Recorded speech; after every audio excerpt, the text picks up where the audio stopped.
elementary. It has to take a remarkable gentleman like Mr. Arif Habib to show me the way. Thank you very much, Arif Habib sir. Awesome. Before I address this specific question, I'd like to thank Mr. Ijaz Nisar for his invitation and for harassing one to participate here. He is a great You say that harasser. each year, sir, but He's you're a still here harasser. every year. I hope he doesn't do it to his wife every day, the way he pursues us. ये innocent CEOs को जमा करना, and उनको इकट्ठा करना, it really takes a lot of will and sheer bullying power. I had the privilege of listening to the minister, and before that, just a few sentences from Dr. Ishrat Hussain. I greatly regret the fact that I missed listening to the only woman in that panel, Saida Leghari, here, mashallah. I mean, a fine example of how she manages to redress the gender inequity here. You're doing a fine job. Thank you. But from what I gathered from the minister's remarks, and I do not want to divert attention from what you said, but I agree with two aspects of his remarks. One, the need for Pakistanis as a whole, including the business sector, to attain a kind of self-esteem and to see the half glass which is full rather than which is empty. We are faced with a tremendous lack of self-esteem. So we need to remember that there is a lot of good in us. At the same time, his emphasis on exports. But with great respect to the minister, and I hate to say this when he's not around, I would have liked to say it to him, and I will when I next meet him, that there was too much of a streak of partisanship, janibdari, party-based perspective. Okay? Everything was due to the Supreme Court or due to the previous government. Now, I'm not a member of PTI. I'm a citizen, but what is happening with that party is patently against the canons of justice and fair play. And that too, justice and fair play are as essential to stability and to the future of Pakistan as is economic growth. You cannot have economic growth in a vacuum. You have to see it holistically. Which brings me to your question.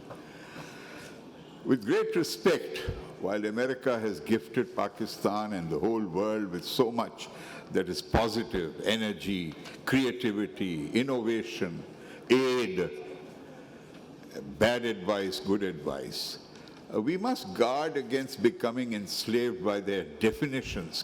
Okay, they've come up with this VUCA, volatility and whatever, complexity and ambiguity. Because words actually shape thoughts.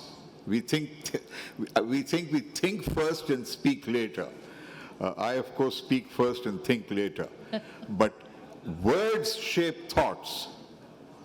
And I say words are more important than thoughts because the West has made growth and the market into the all-pervasive paradigm and the basis on which we judge what we call progress. And I want to caution us, assuming that growth is the supreme objective. My humble view is that we should see growth as part of a larger concept called development. And very early on, the Western countries especially made sure that we sunk into this framework of our mindset that we are a developing country and we are the developed country.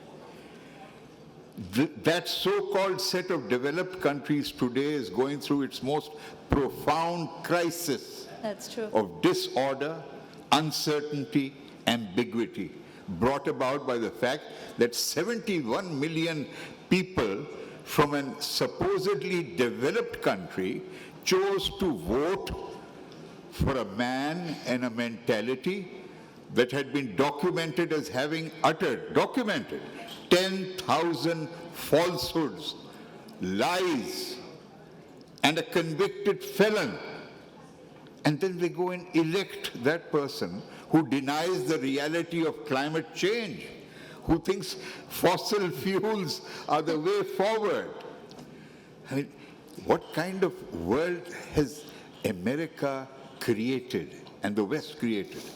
So this idea that they are the developed countries and we are the developing countries is going to always keep us imprisoned in this mindset. So let's get out of this developing imprisonment I like that as a first step to take, and not see growth as the ultimate objective, but development in its most comprehensive sense.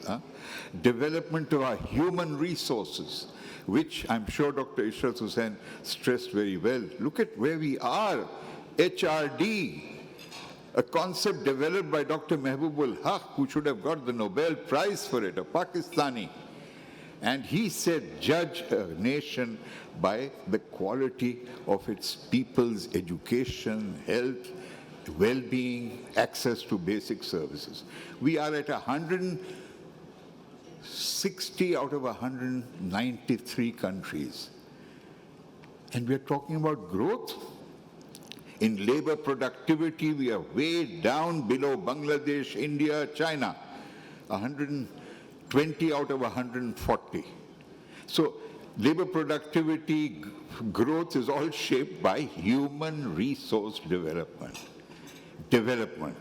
And development, while we pursue development, I'm not saying that the West is fully developed. In many ways, they are still very deficient when it comes to respect for basic values. Their development has reached a stage where they don't mind attaching a four-letter word to their own profit. A four-letter word with the word profit, and they think this is freedom of speech, this is development. Well, we have a lot to teach them about true development. We have a greater respect for elders, for faith, for divinity, which has to be part of development. So I am not able to throw light or darkness on the facets of economic policy. That is another debate. People to my right and my left are far better able to enlighten you on that. I'm only talking about trying to use a new paradigm in order to assess how we move forward. And I want to conclude my comment by endorsing the need to restore our sense of self-esteem, have confidence in us. Even though in labor productivity we are way below Bangladesh and India and China, the World Happiness Index places Pakistanis as amongst the happiest people in the region. We are, aren't we? Why are we happier than Indians? Despite everything. Why are we happier than Sri Lankans? There's got to be something very good in us. We are happier people than the Malaysians.